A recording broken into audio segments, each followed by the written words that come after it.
বাংলাদেশে বাজারের কিছু নাম আছে, বউ বাজার, তারপরে হলো স্বামী হারানো বাজার, তারপরে আরো নানান বাজার, প্রেম বাজার, কারেন্ট বাজার, কথা বোঝেন নাই মনে হয়, হঠাৎ দেখা বাজার, মফিজের বাজার, মানে বাজারে অভাব নাই। আর এই এলাকায় এসে শুনলাম পান্টি বাজার। কি বাজার?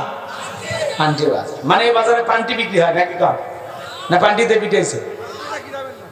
আচ্ছা, পান্টি একটা গ্রামের নাম, সেই অনুযায়ী বাজারের নাম হয়েছে নাকি কম? কি গোদের বাজার, প্রেমের বাজার, বাজারের অভাব নাই বাংলাদেশ। হ্যাঁ, প্রেমের বাজারও আছে, আপনাদের এলাকায় নাই, দিনাজপুরে আছে, শ্রীবন্দর থানায় প্রেমের বাজার। কথা কি বুঝতে পারছেন? রাগ করতেছেন না? বইয়ের ঠেলা ঠেলির বাজারও আছে, বুড়া বুড়ির বাজার আছে।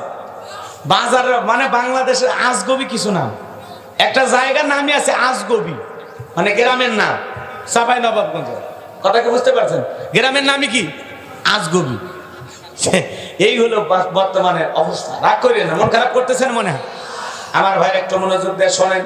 এই পান্টির বাজারে আল্লাহর এক গোলাম কাঁচামালের দোকানদার, তরি তরকারি বিক্রি করে, সবজি বিক্রেতা।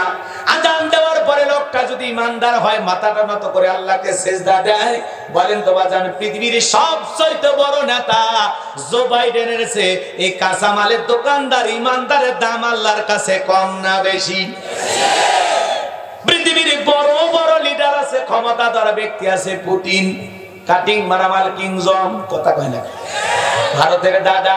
এই পৃথিবীর যত বড় ক্ষমতাধর ব্যক্তি হোক না কেন, বাংলাদেশের একজন রিক্সা চালক, ভ্যান চালক, কৃষিক্ষেত্রে কাজ করে, আজান দেওয়ার পরে লোকটা মাথা নত করে যদি আল্লাহকে সিজদা দেয়, এই পৃথিবীর বড় বড় লিডারের চাইতে আল্লাহর কাছে এদের দাম কম না বেশি?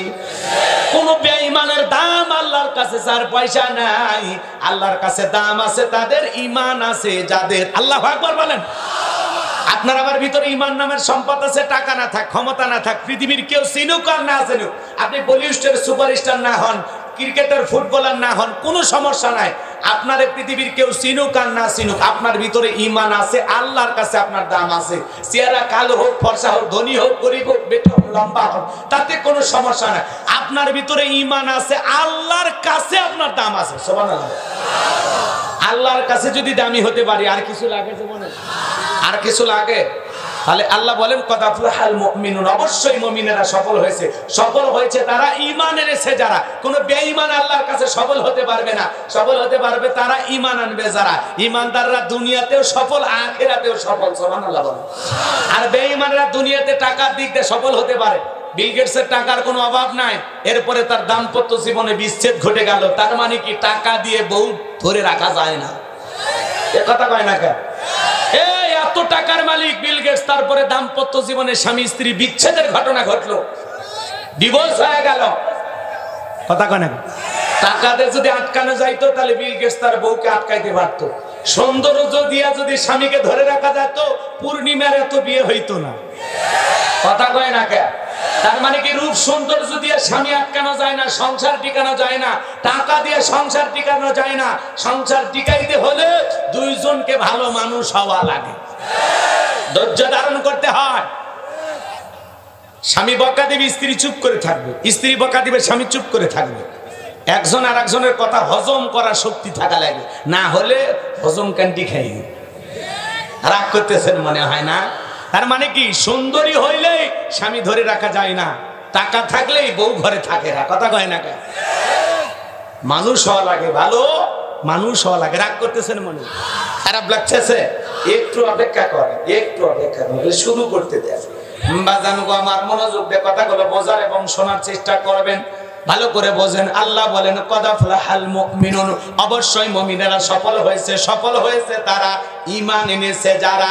সফল হয়েছে তারা ঈমান এনেছে যারা। আমি বলবো সফল হয়েছে কারা? আপনারা বলবেন ঈমান এনেছে যারা। আমি বলবো আল্লাহর কাছে দামি বান্দা কারা? আপনারা বলবেন ঈমানদার বান্দা যারা। বলতে পারবেন না? পারবেন না? এ ভাই, আল্লাহ আপনাকে আমাকে কত ভালোবাসেন জানেন? আল্লাহ প্রথমে মুসলমানের ঘরে জন্ম দিয়া আপনাকে আমাকে জান্নাতের পথ একটু আগায় দিয়েছে। সুবহানাল্লাহ বলবেন না? এরপরে এদিকে করেন, শ্রেষ্ঠ ধর্ম ইসলাম দান করে আল্লাহ পাক জান্নাতের পথ আরেকটু আগায় দিয়েছে। এরপরে শ্রেষ্ঠ নবীর শ্রেষ্ঠ উম্মত, আখিরি নবীর আখিরি উম্মত বানায়া মুহাম্মদ রাসূলুল্লাহ সাল্লাল্লাহু আলাইহি সাল্লামের উম্মত বানায়া, সেরা নবীর সেরা উম্মত বানায়া জান্নাতের রাস্তা আল্লাহ আরেকটু আগায় দিয়েছে। এরপরে শ্রেষ্ঠ কিতাব কুরআনুল কারীম দান করে আপনাকে আমাকে আল্লাহ পাক জান্নাতের রাস্তা আরেকটু আগায় দিয়েছে।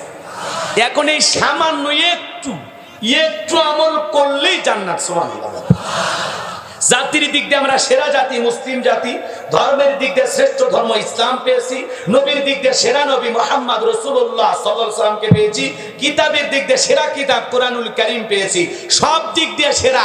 আজকের আলোচনা শুনে এই 7টা গুণাবলী আমল করতে পারলে জান্নাতটা পাবো সেরা। সুবহানাল্লাহ। জোরে হইতো না? আরো জোরে বলেন সুবহানাল্লাহ। সব দিক দিয়ে সেরা হতে চান, তাহলে 4 দিক দিয়ে আল্লাহ সেরা বানাইছেন, আর আমল করে খালি এক দিক দিয়ে আমাদের সেরা হয়, মাত্র এক দিক দিয়ে। পারবো তো ইনশাআল্লাহ? তাহলে বলেন, সফল হয়েছে তারা। আল্লাহর কাছে দামি বান্দা কারা? ইমানদার বান্দা যারা। আল্লাহর কাছে দামি বান্দা কারা? তাহলে আমি বিষয়টা ক্লিয়ার করতে পেরেছি তো? আমার আল্লাহ বলেন কদ আফলাহাল মুমিনুন, অবশ্যই মুমিনেরা সফল হয়েছেন। সফল হয়েছেন তারা ঈমান এনেছে যারা। ভালো করে একটু মনোযোগ দিয়ে শুনেন বাজান গো আমার। ঈমান আনার পরে মুমিন জীবনের সবচেয়ে গুরুত্বপূর্ণ ইবাদতের নাম হলো সালাত। মুমিন হওয়ার পরে, ঈমান আনার পর একজন মানুষ যদি জোহরের নামাজের পূর্বে কালেমা পড়ে ঈমান গ্রহণ করে, তার উপরে দায়িত্ব জোহরের সালাত ফরজ। কেউ যদি আসর নামাজের পূর্বে ঈমান গ্রহণ করে, ঈমান আনার পরে তার উপরে দায়িত্ব আসরের সালাত আদায় করা। কথা বলেন না কেন? তো মুমিন জীবনের সবচেয়ে গুরুত্বপূর্ণ ইবাদতের নাম হলো সালাত। আল্লাহ পাক যখন মুমিনদের 7টা গুণাবলী নিয়ে আলোচনা করলেন, আল্লাহ 1 নাম্বার সালাত দিয়ে শুরু করলেন। সুবহানাল্লাহ। তাহলে আল্লাহ যদি 1 নাম্বার সালাত দিয়ে শুরু করলে, তাহলে এই সালাতের গুরুত্ব কম না বেশি? তাহলে আমার আল্লাহ পাক 1 নাম্বার গুণাবলী শুরু হয়ে গেল। 7টা গুণাবলী। 1 নাম্বার, আল্লাযীনা হুম ফি সালাতিহিম খাশিউন। আমার আল্লাহ রাব্বুল আলামিন বলেন, যারা নিজেদের সালাত বিনয়ের সহিত, নম্রতার সহিত, আল্লাহর ভয় নিয়ে আদায় করে। আপনি আমি যখন সালাত আদায় করব, অন্তরে ভয় থাকতে হবে কার? আরো জোরে বলেন কার?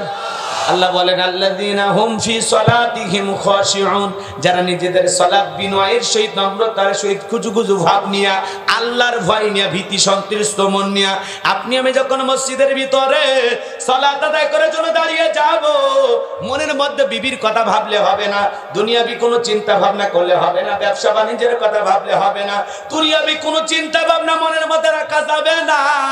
অন্তরের মধ্যে একমাত্র ভয় থাকতে হবে কার? একটা টেনশন মুক্ত হৃদয় নিয়ে আল্লাহর সামনে দাঁড়াইতে হবে। আপনি আমি যখন মসজিদে প্রবেশ করব, অন্তরে শুধুমাত্র রবের ভয় থাকবে, আল্লাহর ভয় থাকবে। ইয়া আইয়ুহাল্লাযীনা আমানুত্তাকুল্লাহ, হে ঈমানদারগণ আমি আল্লাহকে ভয় করো। হাক্কা তুকাতিহি, ভয় করার মতো ভয় করো। আপনি আমি বিনয়ের সহিত, নম্রতার সহিত আল্লাহর ভয় নিয়ে সালাত আদায় করব। কার ভয়? কার ভয়? আরো জোরে বলেন কার ভয়? ভালো করে বোঝার চেষ্টা করবেন বাজান গো আমার। কিভাবে সালাত আদায় করবেন? আল্লাহ রাসূল কিভাবে সালাত আদায় করতেন? আম্মা জান আয়েশা রাদিয়াল্লাহু তাআলা আনহা বলেন, নবীজি এত লম্বা সময় ধরে নামাজের মধ্যে দাঁড়িয়ে থাকতেন। দাঁড়িয়ে থাকতে থাকতে বিশ্বনবীর পবিত্র পা মোবারক ফুলে উঠত। মাঝে মাঝে নবীজি স্যান্ডেল পায়ে পড়তে পারতেন না। বলেন আল্লাহু আকবার। আম্মা জান আয়েশা বলেন, নবীজি এত লম্বা সময় ধরে রুকু করতেন, সিজদা করতেন, মাঝে মাঝে মনে হয় নবীজি আর কোনোদিন রুকু থেকে সিজদা থেকে মাথা উঠাবেন না। লম্বা সময় ধরে বিশ্বনবী সিজদা দিতেন। বলেন সুবহানাল্লাহ। আম্মা জান আয়েশা ডেকে বলেন, একদিন রাতের বেলা দেখি বিছানা ভিজে গেছে। আমি মনে করলাম পানি পরে ভিজে গেছে, কিন্তু না না, তাকায় দেখি দয়ার নবী সিজদা দিয়া এত কান্না করেছেন। নবীজি কাঁদতে কাঁদতে নবীর চোখের পানি দিয়া পুরো বিছানাটা ভিজে গেছে। নবী যখন সিজদা থেকে মাথা উঠাইলেন, আম্মা জান আয়েশা ডেকে বলেন, নবী গো, ও ও নবী গো, আপনি এত লম্বা সময় ধরে সিজদা দিয়ে কেন কাঁদছেন? আপনার কি হয়েছে? বিশ্বনবী ডেকে বলে, আয়েশা, আমি তো আমার জন্য কাঁদি না, আমি কাঁদি আমার গুনাহগার উম্মতের জন্য। আমি আল্লাহর কাছে কেঁদে কেঁদে বলি, আল্লাহ, আমার গুনাহগার উম্মতের গুনাহগুলো তুমি মাফ করে দাও। ওই কঠিন জাহান্নামের আগুন থেকে আমার গুনাহগার উম্মতকে তুমি মুক্তি দাও। আল্লাহু আকবার।